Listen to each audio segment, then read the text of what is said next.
Yes, students, we are going to discuss again in continuation day-to-day life. Otherwise, also we are using this term collision.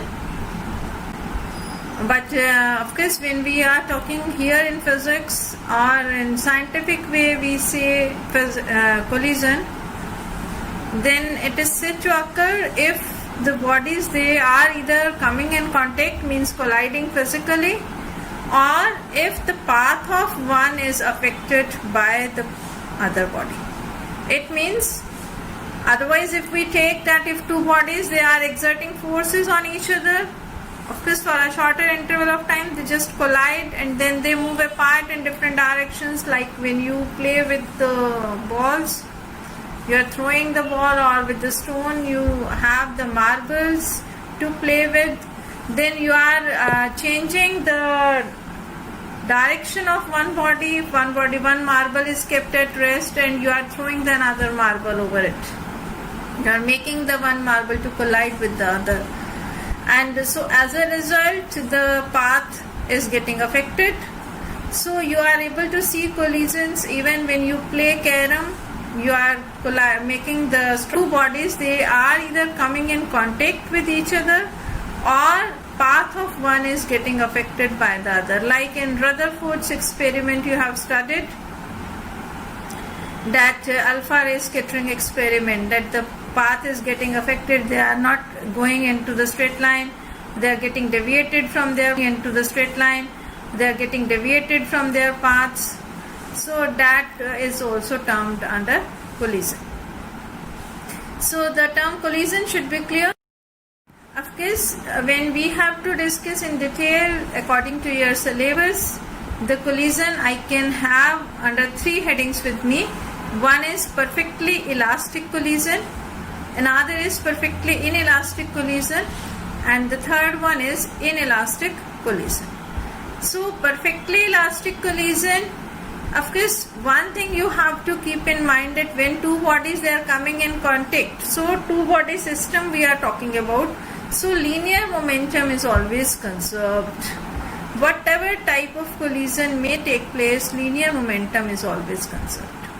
When we talk about the ideal situation, like perfectly elastic collision, then linear momentum is conserved, total energy is conserved, and kinetic energy is also conserved. Total kinetic energy is also getting conserved. It means there is no loss of energy in any way.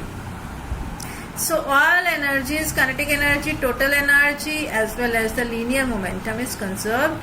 But of course, in day-to-day life, we are not getting any perfectly elastic collision, but near about perfectly elastic collisions, you can have the collision between the subatomic particles, you can have the ivory balls, or the glass marbles you can have there. It is nearly, I can say approximately perfectly elastic collision we can talk about. So examples also for all these three categories of collision should be known to you. In day-to-day life, we are having most of the collisions, they are falling under this category, which is inelastic collision. That means total linear momentum is conserved, but there is always loss of kinetic energy. Kinetic energy is not conserved. So what happens, like in day-to-day life, when you are playing the cricket, you are throwing the ball, then again the energy is being lost in the form of heat energy or sound energy, it can go. So kinetic energy is not conserved. So we can find the loss of kinetic energy in case of inelastic collision. So when we talk about perfectly inelastic collision, again the kinetic energy is not conserved, but linear momentum is always conserved. And in this what happens, that the bodies they stick to each other. Like when you throw the mud on the wall, then mud is sticking on the wall. So the system is coming to rest, of course, after the collision. Or you can have the examples like when we fire a bullet into the wooden block, then wooden block and that bullet as a system moves together. That type of questions we have earlier also discussed. So in that is we call it as the perfectly inelastic collision. It means after the collision, body is getting stuck. Both the bodies, they get stuck to each other and they move with the common velocity. While in inelastic collision, velocities are getting changed, but they are getting separated from each other. So this is the difference between this type of collisions. We have to discuss in more detail, but of course you should think that total momentum is always conserved. Whether the collision is elastic or inelastic, these points you can keep it in your mind. Total kinetic energy is conserved only in perfectly elastic collision, but it is not conserved in inelastic collision. There is always loss of kinetic energy is there, whether I talk about inelastic collision or I talk about perfectly inelastic collision. So in day-to-day life, when we go with, then there is no collision which is perfectly elastic or perfectly inelastic. So most of the collisions, they are falling under the category of inelastic collisions. So that you have to keep in mind, like two vehicles are coming and colliding with each other, that is also inelastic collision. So in day-to-day life, whatever collisions you see around you, they all are inelastic collisions. This, whether the collision is elastic or inelastic, we can differentiate on the basis of, this is a new term for you, coefficient of restitution. Very important term with you. This term is used to differentiate the three type of collisions, like whether I am having elastic or perfectly elastic or perfectly plastic, what type of collisions I am getting. So most of the collisions, as I have said, they are inelastic collisions. But how to find this term coefficient of restitution? You should be defining it. This is defined as the magnitude of the relative velocity of separation after the collision to the ratio of the velocity of approach. Like if two bodies, they are coming, like one body is here, another body is coming with, this is moving with u2 velocity, another is u1 velocity, they collide. After collision, they move with some different velocities v1 and v2. Then difference in the velocities after the collisions to the difference in the velocities before the collision. Of course, the magnitudes are to be taken. That is said coefficient of restitution, and its value is found to be 1 if I talk about perfectly elastic collision. It means ideal situation if I talk about, then this E coefficient of restitution is 1.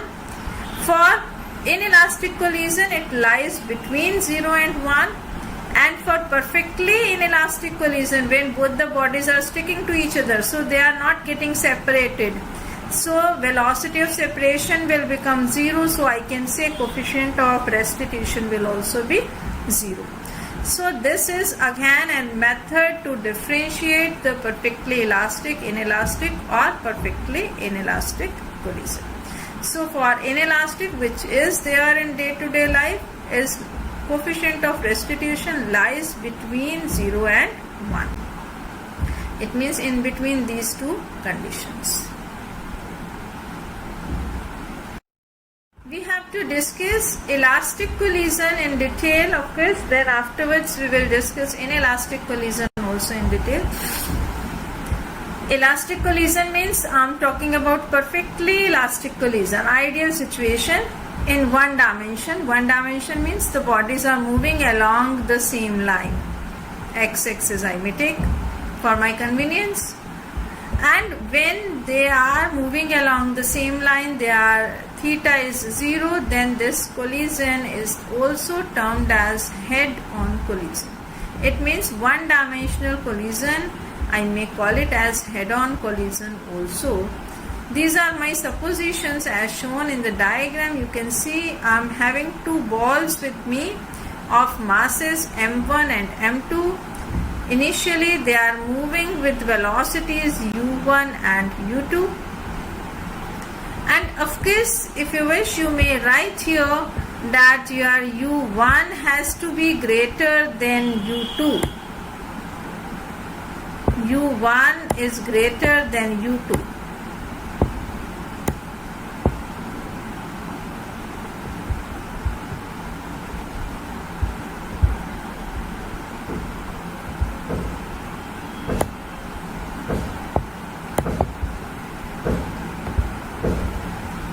u1 is greater than u2, then only these bodies will collide, and the bodies will get separated here if v2 is greater than v1.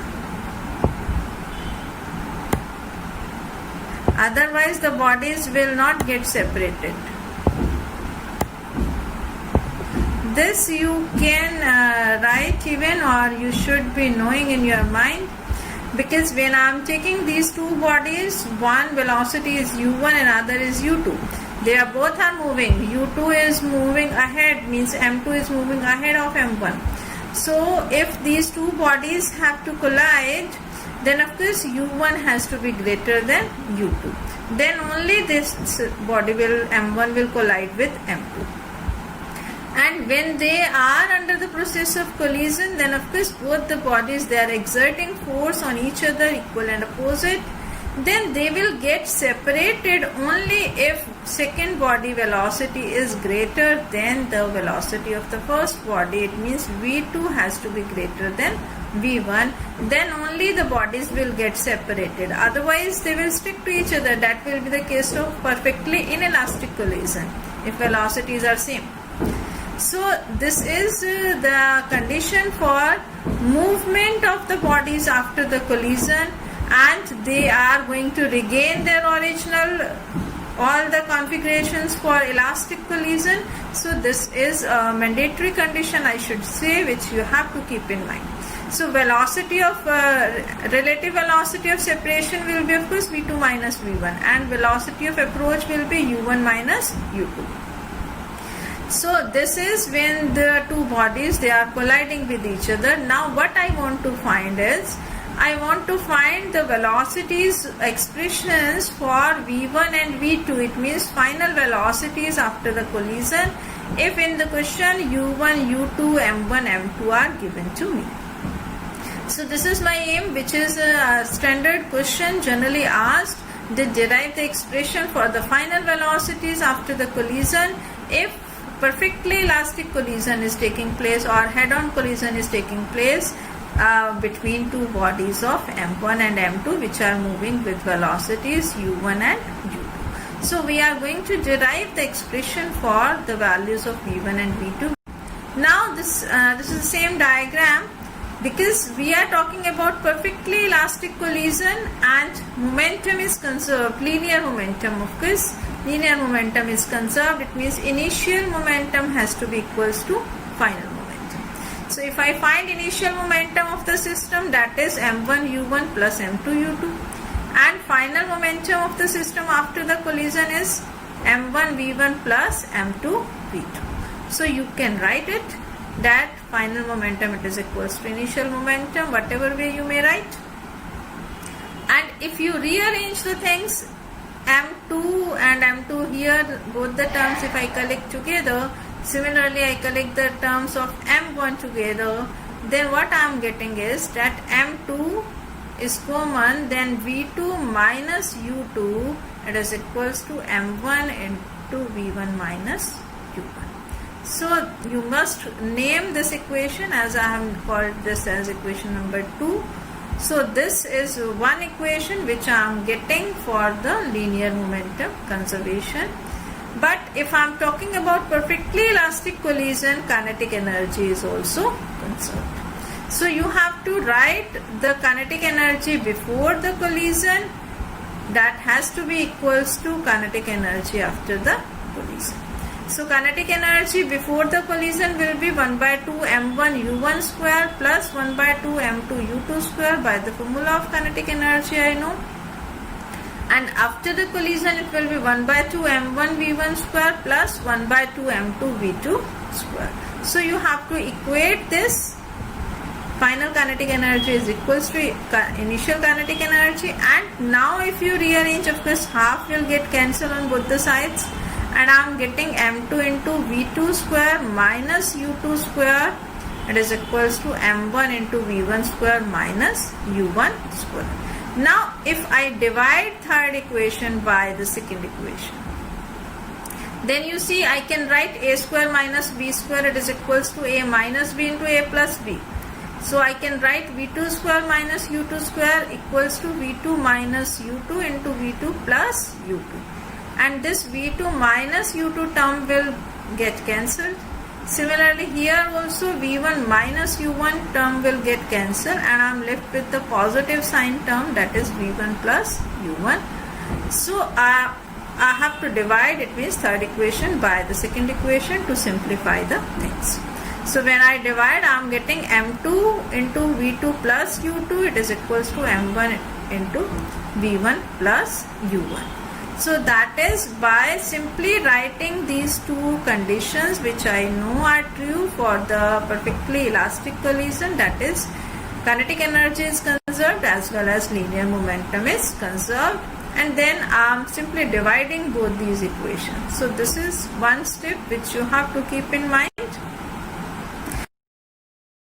If I divide these both the equations, then I am getting, of course, here's this v2 plus u2, that is equals to v1 plus u1, because other things they are getting cancelled, so I am able to get this value, and if I rearrange, I am getting v2 minus v1, it is equals to u1 minus u2, and this ratio is giving me the coefficient of restitution which is coming out equals to 1.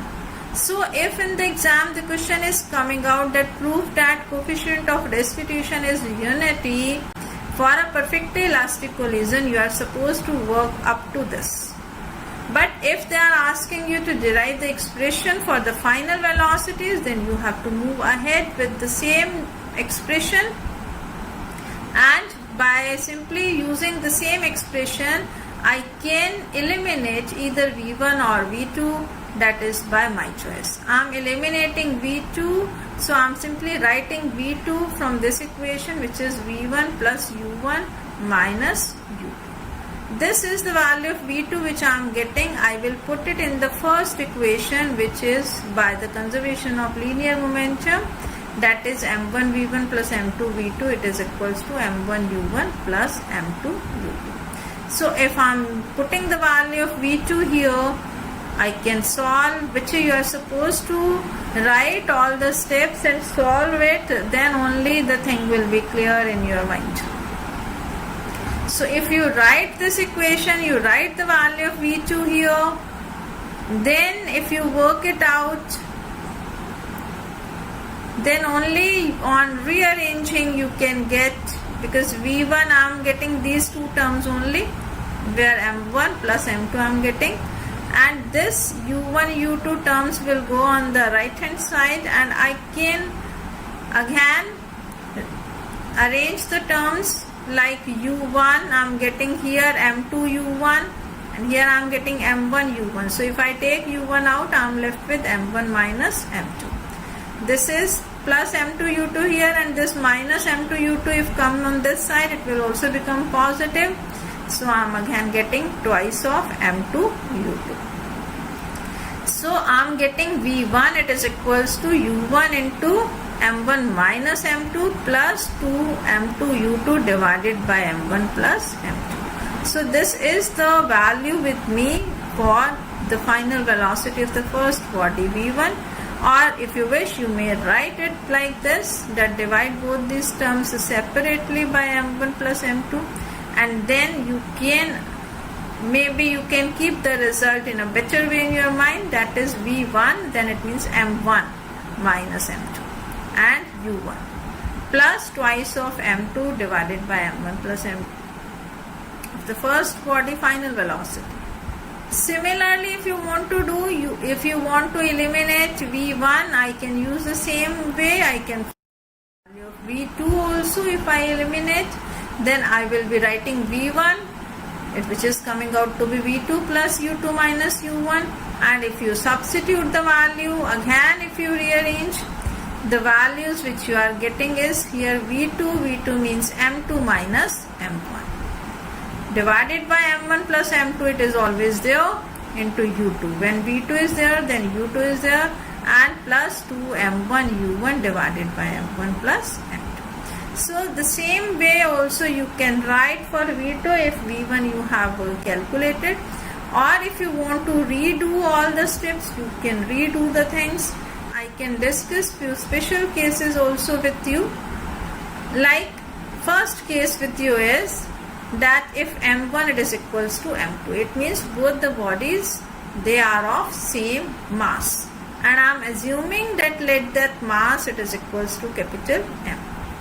Then in that case you put the values here for M1 and M2. Here if you are putting for V1, M1 it is equals to M2, this term will become 0, and here M1 and M2 they are equals to M, that will get cancelled, and I am left with twice of M2, they will cancel. I am left with U2 only. It means V1 will become equals to U2, and it means I can say that the first body will start moving with the initial velocity of the second body.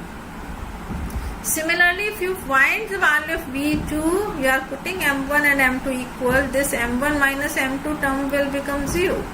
And this term again, it will cancel 2M1 divided by 2M1, that will cancel, and I am left with V2 equals to U1. It means simply both the bodies, they are exchanging, or I can say interchanging their velocities after the collision. So you may be asked with this question that prove that if two bodies of say equal masses they collide, coming with velocities U1 and U2, they will interchange their velocities after the collision. But in this, one more sub case can be taken for this first case, that if the second body is at rest, it means if U2 is 0, second body is at rest, it means velocity of the second body, initial velocity is 0, then it means V1 will become equals to 0. It means first body will come to rest and the second body will start moving with the velocity of the first body. So again they are interchanging, but you will say that the first body will come to rest because the second body was at rest initially. So this way the special case should be clear, and that can be asked as a question, or they may ask you to derive the expression for V1 and V2. So this way the questions can be framed. Second take. Now if I am saying that the mass of the first body is much greater than mass of the second body, it means a heavier object is coming and is striking with a lighter body. You may write it, and heavier object collides with a lighter body at rest. Lighter body M2, that is if you are not taking initially at rest, then you can find the values for V1 and V2 using the same expressions, and then you may take the second body is at rest, then what will happen, that also can be understood. So firstly, if M2 it is mass is 0 but U2 is not 0, then you can take M2 is equals to 0. This second term will obviously become 0 because M2 is 0. And here if you take then M1 minus 0, or here in the denominator M1 plus 0, they both are going to cancel. So I am getting V1 equals to U1. And for second V2 if I want to find, then this M2 and this will become 0. So U2 will remain as it is but with minus sign, because 0 minus M1 it is equals to M1 plus 0. So you are getting with minus sign U2, and here you are getting m2 equals to 0 and m1 they are getting cancelled. So I am getting v2 equals to twice of u1 minus u2. But if u2 becomes 0, which is the sub case taken, then of course v2 will be equals to twice of u1. It means what will happen? The first body will keep moving with the same velocity and the second body will move with the double of the velocity of the first body. Being lighter means second body will move with much greater velocity. So this is to be noted. So this way they can create different cases. Like one more case is also there with you. Third case. Now I'm saying m2 is much greater than m1. It means like you are throwing a ball on the wall. Wall is fixed. So the mass of the second body is greater. And m1 body is nearly 0, means because in comparison we are saying it will be having some mass, but the mass is negligibly small. So that is why this sign of approximately equal we are using, where the body is like in the previous case also, m2 was approximately 0. The body is there but is a lighter body. Here also m2 is a heavier body and m1 is a lighter body, and then you have to find the values for v1 and v2. It means it is approximately 0, m1 is approximately 0, then I am getting minus of this u1, and here if I ignore m1, it means m1 can be ignored in comparison to m2. The only meaning is this. So m2 if I am ignoring, then here also I am getting twice of u2. So I am getting minus of u1 plus twice of u2. And here if you put the value, you ignore m1, then this term will be 0. And here if you ignore m1, then this term will come equals to u2. So v2 will be approximately same. It means the final velocity of the second body will be same as it was initially. And if the second body is at rest, like wall is at rest, then u2 will be 0. It means v2 will also be 0. And v1 will be equals to minus of u1. It means first body, if it is moving with some velocity in some direction, it will move. If it is at rest, it will continue to be at rest, and the first body will reverse its direction. That you have seen, as I am saying all the time, the example of ball and ball. So ball is getting reversed with the initial speed, because we are taking the collision to be perfectly elastic collision.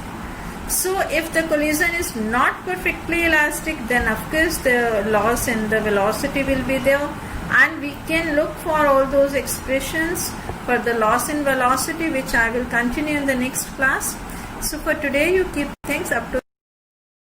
Thank you everyone.